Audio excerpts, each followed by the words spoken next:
خب نگاه کنید، من اینجا رو باز کردم، این هم لوله مویی اینا دیگه از خدمتتون وسایل بخیر. حالا یه چیزی ببینید، الان من لوله مویی دقیقا مشخصه، من میام لوله مویی آزاد میکنم از روی درایر. خود دیگه بعد عوض کلا ولی به هر حال لوله مویی آزاد میکنم، اینجا آزادش میکنم، میام بازش میکنم، اندازش چقدره، همین اندازه و همین سایز براش میذارم، حالا هر متری هر متراژی که هست. ولی یه موقع است من این سایز رو ندارم و باید حالا سایز بزرگتر بذارم، کوچیک‌تر بذارم، یه سایز کوچیک بذارم. بعد چیکار کنم؟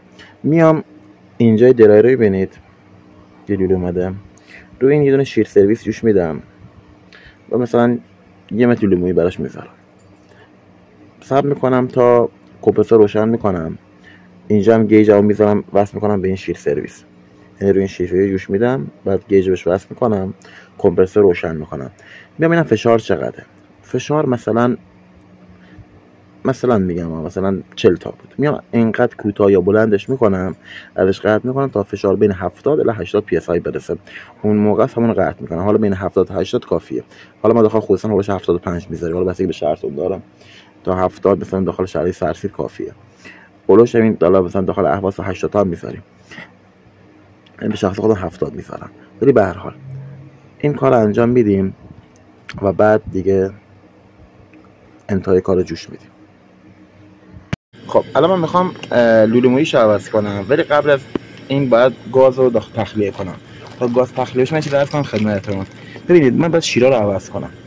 شیرا به خاطر اینه که موقعی که میخوایم گاز رو باز بسته کنیم، اورینگ داخلشون خراب شده و گاز میده بیرون.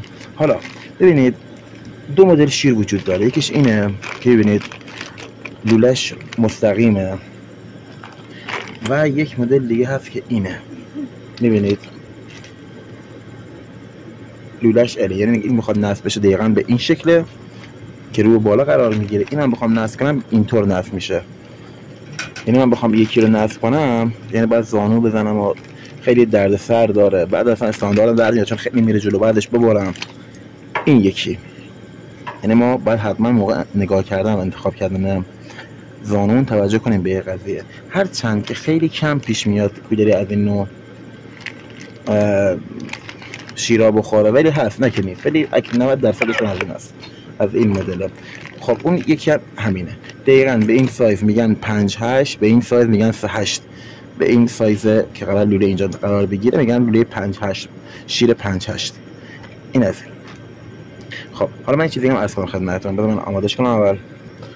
خب نگاه کنید یه فنری داخل این قرار داره، بعد این فنر رو در بیارید.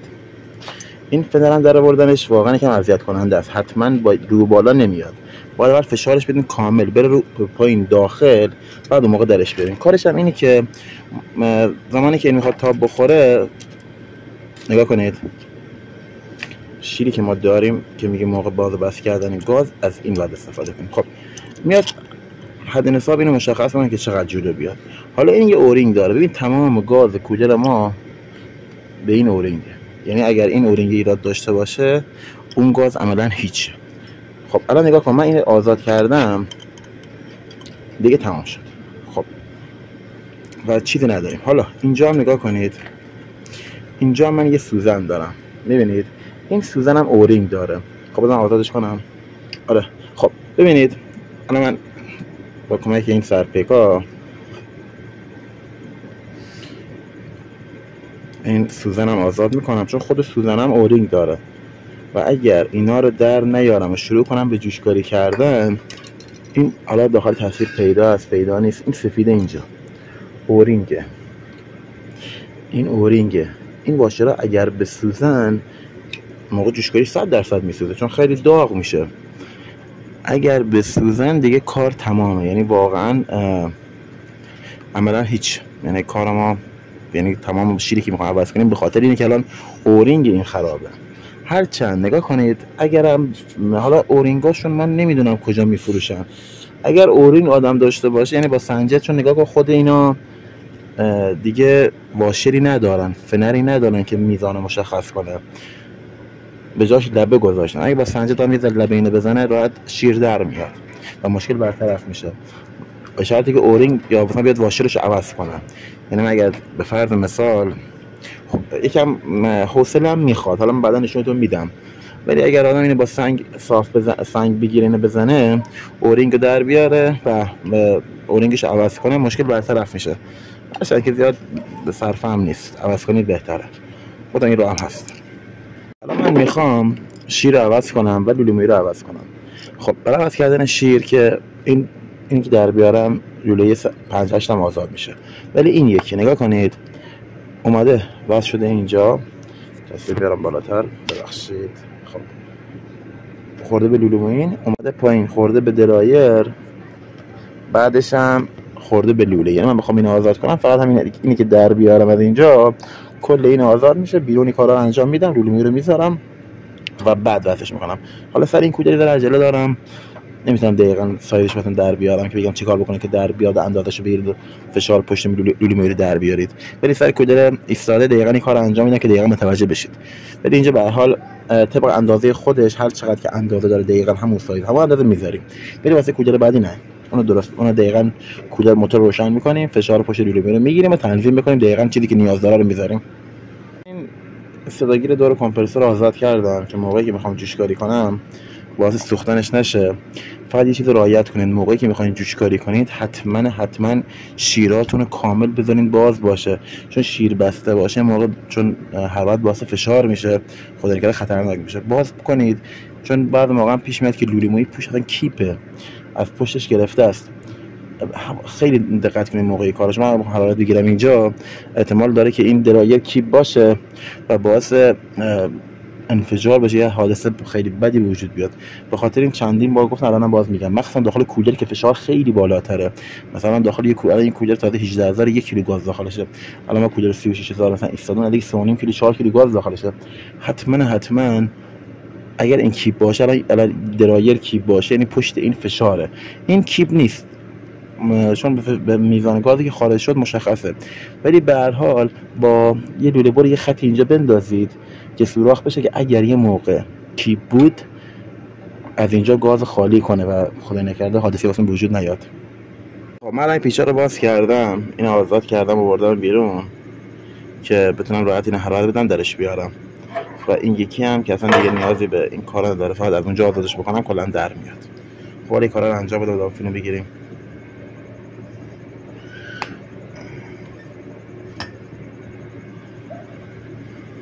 یه چیزی رو عرض کنم، اینجا نگاه کنید، خطی که انداختم اینجاست، روی خود لوله مویی، روی خود درایر قبل لوله مویی.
صبر خیلی میتونه نگاه کنم، صبر.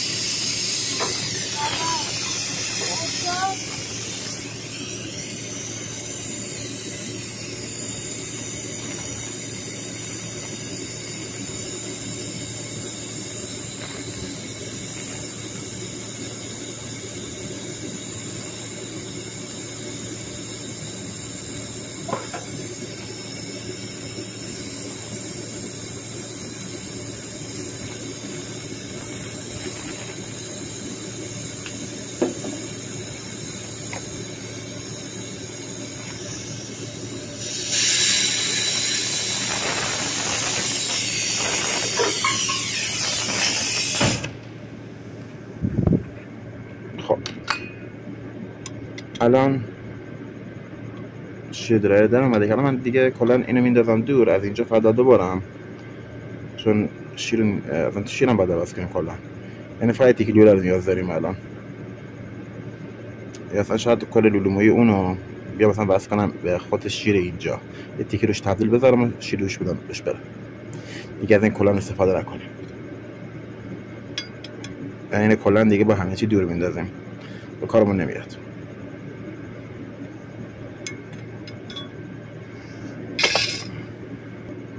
خب عزیزم من دقیقا نگاه کنید، فنر اینجا رو میگم، من هر کاری با فنر بکنم بالا نمیاد، در نمیاد، ولی بهترین راهش اینه که فشارش بدین رو پایین، رو به داخل اول مقداری، مثلا به این شکل.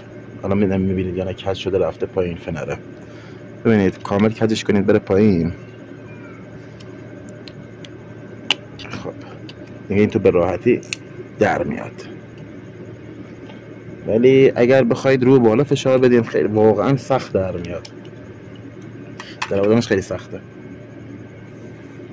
فقط من چیزی عرض کنم خدمتتون بچه‌ها، من الان یکم به خاطر اینکه عجله دارم نمیتونم کامل رو این فیلم بگیرم، حالا رو بعدی دقیقاً بهتون شستشو مدار نشون میدم.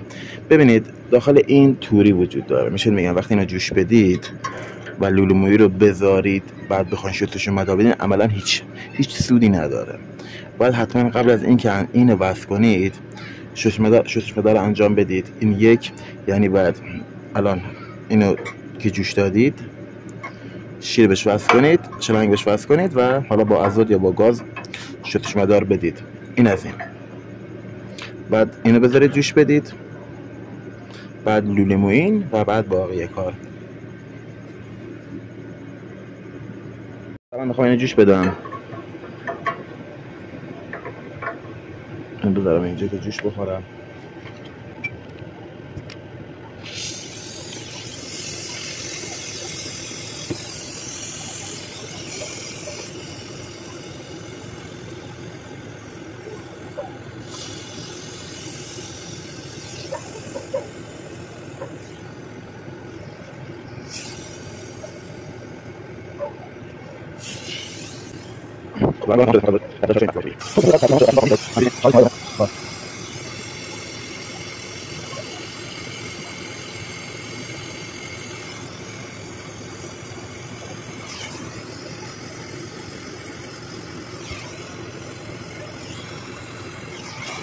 الان واسه این یکی این لوله دیگه از اینجا بس شروع کنیم، چون موقع جوشکاری کردن میفتن جلوی که اذیت میکنن، خاطر این یعنی جوش میدیم تا برسیم به خود شیر. اینا که سیزنش داشت کلان آزاد کردم. خب به این فرا جوشکاری یکی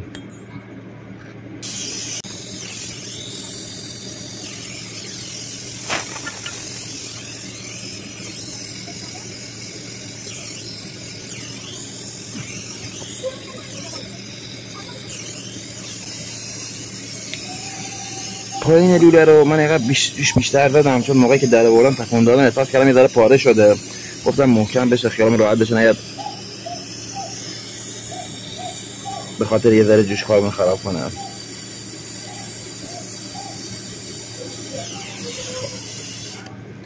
این از حالا موقع لولومویینه. خب فقط من چیزی در مورد لولومویی بگم. الان این لولومویی رو برای بریدنش من بالا خودم میخوام اینا رو ببرم، با لوله بر یه خط روش میندازم، بعد با انبار دست جداش میکنم. یعنی دقیقاً میخوام نشونتون بدم، اینا مثلا با لوله بر، چون این سایز لوله بر این لوله رو دیگه این سایز لوله بر میگیره به راحتی. خب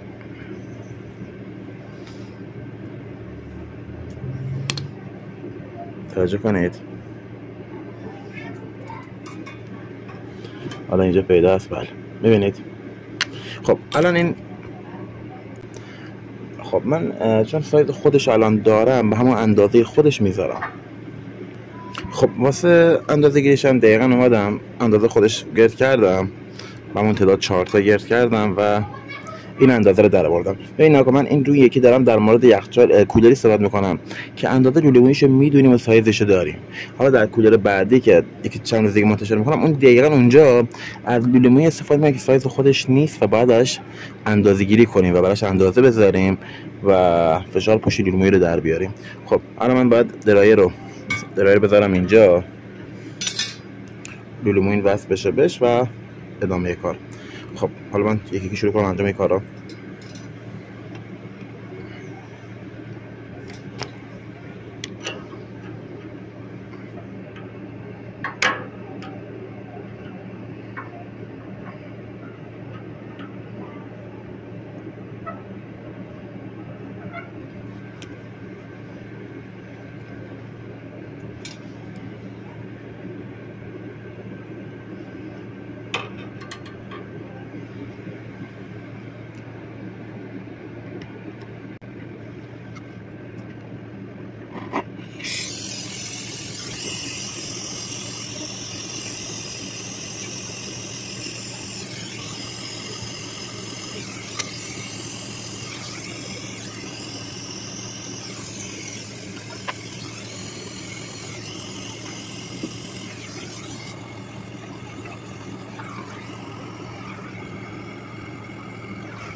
خب تا اینجا جوش خورده. الان مونده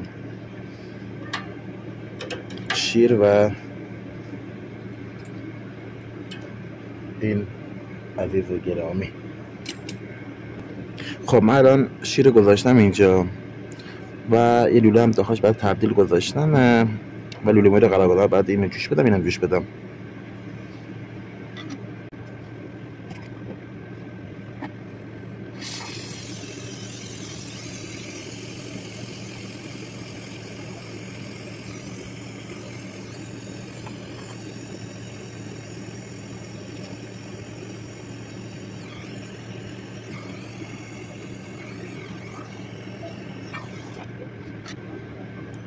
خب تمام شد. الان من این توجه کردین به این خاکی که اینجا است؟ الان نگاه کن دارم تمیز میکنم.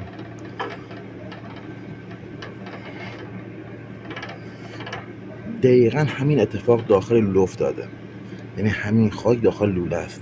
یعنی من باید حتما قبل از نصبم بیام چیکار کنم؟ بیام اینجا با بزنشون بدم بهتره. یک بار گاز مایع رو از اینجا وصل کنم، گاز مایع بدم که بره داخل، بیاد از اینجا خارج کنه، شستشو کنه. شاید داغم بود. این از این. خب حالا آشغالایی که از این ور فیلترن، یعنی اگه فیلتر وسط در نظر بگیریم، چون فیلتری داخل درایره، آشغالایی که این ورن خارج میشن ولی آشغالایی که پشت خارج نمیشن.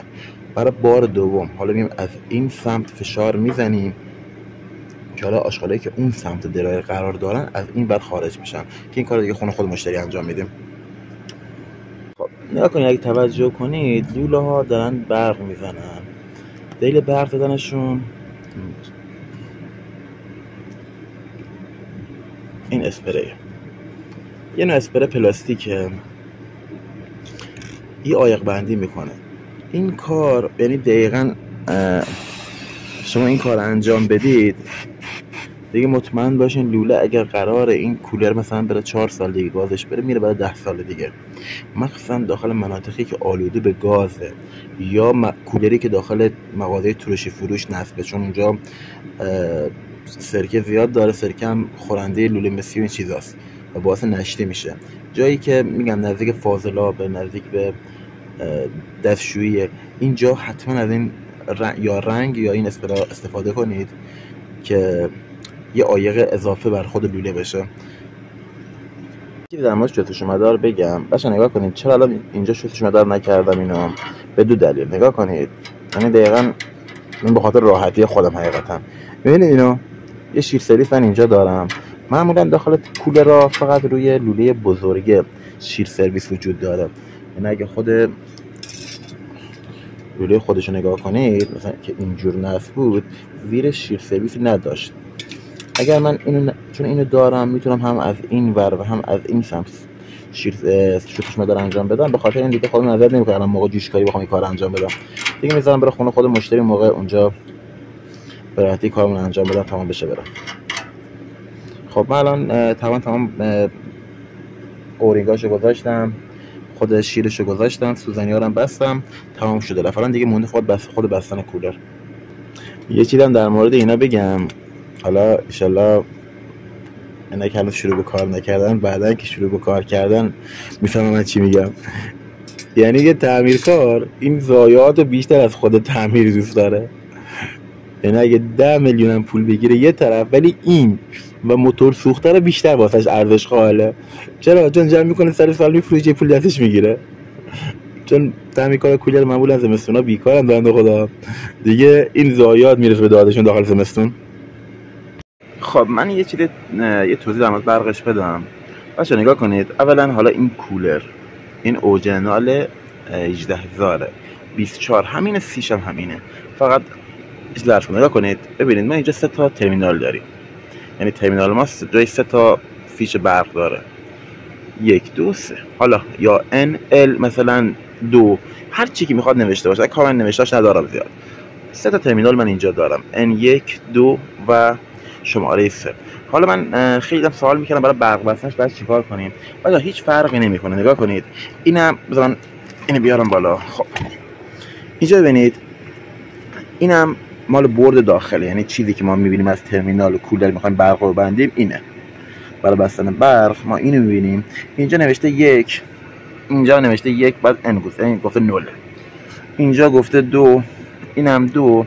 حالا شماره بعدیش اینجا اسم نذاشته. حالا هر چیزی میخواد باشه، میخواد باشه اس، میخواد باشه چی میدونم L2، یا میخواد باشه هر چیزی میخواد باشه. اینجا همین. حالا اینا رو چرا دارم میگم؟ نگاه کنید اگر شماره 1 سیم آبی رو بستید، اینجا هم باید آبی رو ببندیم. اگر اینجا که این داخل پنل 2 رو مثلا قرمز بستی، بیا اینجا هم قرمزی بندی. اینجا اگه شماره 3 رو مثلا زرد بستی، اینجا هم زردی بندی. هیچ، یعنی داخل نصب کولر راحت ترین کار همینه، بستن این سیماست، چون هیچ کار نداره. هر رنگی اینجا بستی برای شماره 1 همون رنگم بیا اینجا میبندی، تمام میشیم. ولی حالا این کولر رو من الان نمیدونم به چه دلیلی اومدن چیکار کردن. اومدن 2 رشته سیم واسش آوردن، 1 و 2. شماره 3 رو حذف کردن. خب ببینید حالا شماره 1 و 2 چیه؟ ببینید این شماره N1 منه، اومده خورده کجا؟ روی کنتاکتور اینجا. این شماره 2 من کجا خورده؟ اومده دقیقاً خورده به این سمت کنتاکتور. شماره 3 من کجا خورده؟ حالا این شماره که من میگم 3 بشه، اومده خورده به این قسمت پشت کنتاکتور. بذارم دقیقاً نشونتون بدم، به اینجای کنتاکتور. خب من باز کنم میشه دقیقاً نشونتون بدم بهتره. حالا من کنتاکتور رو باز کردمه. ببینید نگاه کنید این تیغه ها وقتی به هم بچسبن، ارتباط بین این پایه و این پایه رو به هم وصل میکنه. دقیقاً کار یک کلید رو انجام میده، کار یه رله رو انجام میده. خب حالا بذارم توضیح بدم بعد میرم سر اینا. نگاه کنید یکی برق ما میاد اینجا، من کمپرسور توضیح دادم کامل. برید نگاه کنید داخل قسمت کمپرسور کولر گذاری دقیقاً متوجه میشید. ببینید دقیقه روشن شدن تست کردنش. ببین یه برق میاد اینجا مستقیم میره سمت رله، ببخشید مثلا میخوام سمت خازن، این میره سمت خازن. خب دو تایی شده. یعنی چی؟ یعنی رانینگ ماست. این که تکیه یعنی استارت منه. خب پس استارت من رفته سر کمپرسور، رانینگ منم که مشخص شده، پس فقط میونه کامان کدومه؟ کامان اونه که مستقیم از برق اصلی میاد. حالا خب این 3 تا سیم دارم الان اینجا من. خب دو تایی که گفتم رانینگ، تکی که گفتم استارت. حالا این کامان من اومده اینجا. ببینید در خودی خود الان این برق اینجا نمیاد. چرا؟ چون پلاتین بالاه. باید پلاتین بالاه، باید پلاتین بچسبه که ارتباط از اینجا تا اینجا برقرار بشه، برق بیاد وصل شه. خب چطور برق وصل میشه؟ این سیم کدومه؟ این سیم اینجاست. ببینید اومده روی پایه شماره 3 ما. خب روی شماره 3 که میاد برق دار میشه. حالا چی میشه که این برق دار بشه؟ ببینید ما اونجا داخل پنل اصلا من یه کار بکنم، شما اینو دقیقا داشته باشید. پس شد 1 من شده اینور کنتاکتور، 2 من رفته اینور کنتاکتور، شماره 3 من اومده روی قسمت ورود کنتاکتور، یه سیم اومده رفته روی کمپرسور از کنتاکتور، شماره 1 من اومده روی خازن و مشترک رفته روی کمپرسور. شماره این قرمزه من هم همین.